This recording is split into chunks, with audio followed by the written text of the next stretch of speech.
ओम शांति। सत् पिता सत् शिक्षक सद्गुरुंकर सत्यनिष्ठ आत्मिक संतान मानंकु हृदयर सहित शुभ अभिनंदन, शुभेच्छा, सुप्रभात, सुस्वागतम। मनुष्य निरंतर डाकुछि, हे प्रभु उद्धार कर, दया कर। आपणक छड़ा ए संसार रे मोर आउ केही नाही। हेले सारा विश्व रचयिता मनुष्य मानंकर आकुल चित्कार को शुणी जेतेबेले स्वयं सृष्टिकर्ता एई धराधाम को आसुछंती सेतेबेले छार मनुष्य तांको चिन्हि ही पारु नाही। एथिरे भगवान बा कोन करि पारिबे? विज्ञानर विकास सह मनुष्य विश्वर अनेक अनालोचित असंभव कार्य को संभव करि पारुथिबा बेले निजको तथा निजर वास्तविक पितांको चिन्हि न पारिबा एहाठारु बड़ विडंबनार विषय आउ कौन हेई पारे? सागर कूलरे बसी तृषार्त रहिला भली भगवानंकु एठी सेठी सर्वत्र कही धाई बुलुछि जे धाई बुलुछि, सेपटे आस आस बोली चित्कार करुछि। एहार तो कौनसी अर्थ ही बाहरु नाही। जदि गछ माछ पानी पथर सबुथिरे अछंती डाकिबार किबा आवश्यकता? कौनसी आवश्यकता नाही। आपना छाए मनीष मुक्ति पाई परिबो, सर्व कार्य सिद्धि ही परिबो। कहानीटीए मने पड़े। थरे नदी पार हेउथिबा चारि जण बंधु जे कि चारि धर्मर थिले, हठात नदी रे बन्या आसिला। डंगा दोहलिबाकु लागिला। एहा देखि समस्ते विचलित होई गले। प्रत्येक धर्मावलंबी निजर धर्म पितांको डाकिबाकु लागिले। हिंदू निजर आराध्य देवी देवंको आराधना करिबाकु लागिला। हे प्रभु महावीर मते उद्धार कर, हे गणेश महाप्रभु मते उद्धार कर, हे कार्तिकेय मते उद्धार कर। एही भली भावरे डाकी चलिला। शेषरे जेतेबेले नदी रे से बुड़ी गला, भगवान को पाखरे जाई फेराद हैला कि प्रभु मु आपन को एते आकुल निवेदन जो कली, हेले मते आपण उद्धार कले नहीं। गणेश कहिले, अरे बाबू मते तो डाकिलो, मु बाहरिला बेलू तुमे हनुमान को डाकिलो।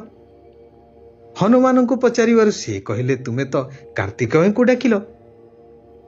ई कथा कहिबार तात्पर्य हेउछि जे पर्यंत आमे एकाग्रचित्तरे एकनिष्ठ भावरे अव्यभिचार भावरे भक्ति न करिबा बा वास्तविक भावरे कहिबाकु गले प्रकृत भगवानंकर परिचय को जानी से जे जेपरी सेही भली तांको जदि मने न पकेइबा से पर्यंत मनुष्य आत्मा मानंकु मुक्ति आउ जीवन मुक्तिर बाट ही देखा जीव नाही।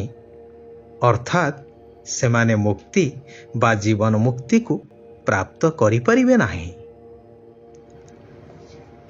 सेथिपाई उल्लेख अछि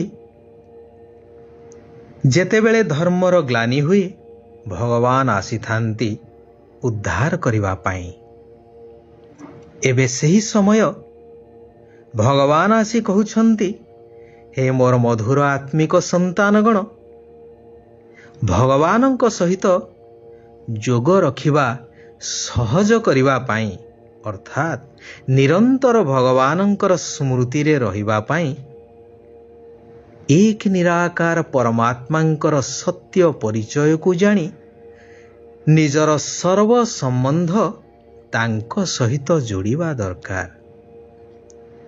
କେତେବେଳେ ପିତା,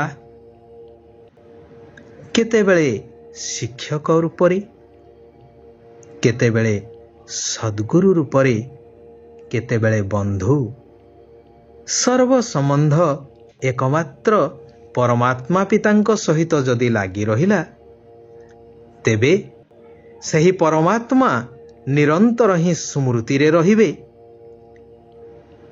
ନିଜର କର୍ତ୍ତବ୍ୟ ଆଦି କରି ମଧ୍ୟ ସହଜରେ ଏବଂ ନିରନ୍ତର ଭାବରେ ନିଜର ବୁଦ୍ଧିର ଯୋଗ ସେହି ପରମାତ୍ମା ପିତାଙ୍କ ସହିତ ଲାଗି ରହିପାରିବ, ଯାହା କୁହାଯାଏ ଅନ୍ତମତି ସ୍ୱଗତି। ଅନ୍ତିମ ସମୟରେ ସେହି ଏକ ନିରାକାର ପରମାତ୍ମା ଭଗବାନ ଯେତେବେଳେ ସ୍ମୃତିରେ ରହିବେ, ଆମର ଗତି ସହଜ ହୋଇଯିବ, ଅର୍ଥାତ୍ ଆତ୍ମା ମୁକ୍ତି ଏବଂ ଜୀବନ ମୁକ୍ତିକୁ ପ୍ରାପ୍ତ କରିପାରିବ। ଆମେ କହୁଛେ ନା, ତମେବ ମାତାଶ୍ଚ ପିତା ତ୍ୱମେବ। ତେଣୁ କେବଳ କହିଲେ ହେବ ନାହିଁ, ତାକୁ କାର୍ଯ୍ୟରେ ମଧ୍ୟ କରିବା ଆବଶ୍ୟକ। ସାରା ବିଶ୍ୱରେ ଡେଙ୍ଗୁରା ପିଟ, ଅର୍ଥାତ୍ ସନ୍ଦେଶ ଦେଇ ଚାଲ କି ଏଇ ଦୁଃଖ ଦୁନିଆରୁ ମୁକ୍ତି ପାଇବା ପାଇଁ ବର୍ତ୍ତମାନ ମୁକ୍ତିଦାତା, ଜୀବନ ମୁକ୍ତିଦାତା, ପତିତ ପାବନ, ସୁଖ ଶାନ୍ତିର ସାଗର, ସେହି ସୁଖ ଶାନ୍ତିର ଦୁନିଆ ଅର୍ଥାତ୍ ସ୍ୱର୍ଗ ରାଜ୍ୟର ସ୍ଥାପନା କରିବା ପାଇଁ ଆସିଛନ୍ତି ଏବଂ ଆତ୍ମାମାନଙ୍କୁ ସମ୍ପୂର୍ଣ୍ଣ ଦୈବୀ ଗୁଣ ସମ୍ପନ୍ନ କରାଇ ସମ୍ପୂର୍ଣ୍ଣ ପବିତ୍ର କରାଇ ସେହି ପବିତ୍ର ଦୁନିଆକୁ ନେଇଯିବା ପାଇଁ। ତେଣୁ ସେହି ପବିତ୍ର ଦୁନିଆ ବା ସୁଖ ଶାନ୍ତି ଦୁନିଆରେ ଆସିବା ପାଇଁ, ସେଠାକାର ମାଲିକ ହେବା ପାଇଁ ସ୍ୱୟଂ ସର୍ବଶକ୍ତିମାନ ନିରାକାର ପରମାତ୍ମା ପିତା ଯେଉଁ ସହଜ ରାଜଯୋଗକୁ ଶିକ୍ଷା ଦେଉଛନ୍ତି, ତାହାକୁ ଆସି ଶିକ୍ଷା କର। ନିରନ୍ତର ସେହି ପିତାଙ୍କ ସହିତ ବୁଦ୍ଧିର ଯୋଗକୁ ଲଗାଇ ରଖ। ଈଶ୍ୱର ପିତା କହୁଛନ୍ତି, ହେ ମୋର ଆତ୍ମିକ ସନ୍ତାନମାନେ, ଏହା ତୁମର ଅନ୍ତିମ 84ତମ ଜନ୍ମ ଅଟେ। ଏହି ଶେଷ ଜନ୍ମରେ ସମ୍ପୂର୍ଣ୍ଣ ପବିତ୍ର ରହି ନିଜର ଘର ଗୃହସ୍ଥକୁ ସମ୍ଭାଳି ମୋ ସହିତ କେବଳ ବୁଦ୍ଧିର ଯୋଗକୁ ଲଗେଇ ରଖ। ତେବେ ମୋ ସାଥିରେ ମୁଁ ତୁମକୁ ନିଜର ବାସ୍ତବିକ ଘରକୁ ଫେରେଇ ନେବି। ସେଥିପାଇଁ ଦେହ ସହିତ ଦେହର ସର୍ବସମ୍ବନ୍ଧକୁ ଭୁଲି ନିଜକୁ ଅଶରୀରୀ ହେବାର, ଅର୍ଥାତ୍ ମୁଁ ଏକ ବିନ୍ଦୁ ଆତ୍ମା, ଏହି ସ୍ଥିତିରେ ରହିବାର ଅଭ୍ୟାସ କରି ଚାଲ। ଦୈବୀ ଗୁଣକୁ ଧାରଣ କର, ତେବେ ଦୈବୀ ଦୁନିଆ ଏବଂ ଦୈବୀ ରାଜ୍ୟକୁ ସହଜରେ ଯାଇପାରିବ। ଏବେଠାରୁ ଭବିଷ୍ୟତ ନୂତନ ଦୁନିଆ ପାଇଁ ପ୍ରସ୍ତୁତ ହୋଇ ରୁହ।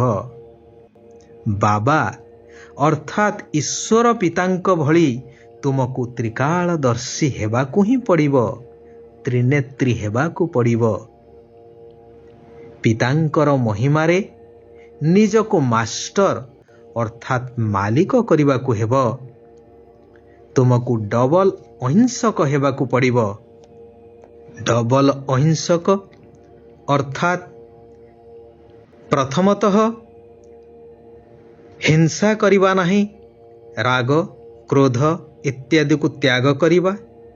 ଦ୍ୱିତୀୟରେ ସବୁଠାରୁ ବଡ଼ ହିଂସା ହେଉଛି ବିକାରର ଅଗ୍ନିରେ ଜଳି ଅନ୍ୟକୁ ଜଳେଇବା। ତେଣୁ ଏହି ଉଭୟ ହିଂସାକୁ ପରିତ୍ୟାଗ କରି ଡବଲ ଲାଇଟ୍, ଏକ ତ ପବିତ୍ରତାର ପ୍ରକାଶ, ଦ୍ୱିତୀୟରେ ହାଲୁକାପଣର ବା ନିମିତ୍ତପଣର ଅଭ୍ୟାସୀ ହେବାକୁ ପଡ଼ିବ। ସାରା ବିଶ୍ୱକୁ ପବିତ୍ର କରିବାର କାର୍ଯ୍ୟରେ ଭଗବାନଙ୍କର ସହଯୋଗୀ ହେବାକୁ ପଡ଼ିବ। ଭଗବାନ ବରଦାନ ଦେଉଛନ୍ତି, ଜ୍ୱାଳା ସ୍ୱରୂପର ସ୍ମୃତି ଦ୍ୱାରା ନିଜକୁ ପରିବର୍ତ୍ତନ କରି ବ୍ରାହ୍ମଣରୁ ଫରିସ୍ତା ତଥା ଫରିସ୍ତାରୁ ଦେବତା ହେବାକୁ ପଡ଼ିବ। ଯେପରି କୌଣସି ଜିନିଷକୁ ନିଆଁରେ ପକାଇଦେଲେ ତାର ନାମ, ରୂପ, ଗୁଣ ସବୁକିଛି ବଦଳିଯାଏ, ସେହିଭଳି ତୁମେ ଯେତେବେଳେ ବାବାଙ୍କ ସହିତ ଯୋଗ ରୂପୀ ଲଗନର ଅଗ୍ନିରେ ବୁଡ଼ି ରହିବ, ତେବେ ସେତେବେଳେ ଆତ୍ମା ସମ୍ପୂର୍ଣ୍ଣ ପରିବର୍ତ୍ତନ ହୋଇଯିବ। ଶକ୍ତିଶାଳୀ ଆତ୍ମା ତାକୁ କୁହାଯିବ, ଯିଏ ଯେବେ ଇଚ୍ଛା ସେବେ ଶୀତଳ ସ୍ୱରୂପ ଏବଂ ଯେବେ ଇଚ୍ଛା ସେବେ ଜ୍ୱାଳା ସ୍ୱରୂପ ଧାରଣ କରିପାରୁଥିବ। ଆଚ୍ଛା, ଓମ୍ ଶାନ୍ତି।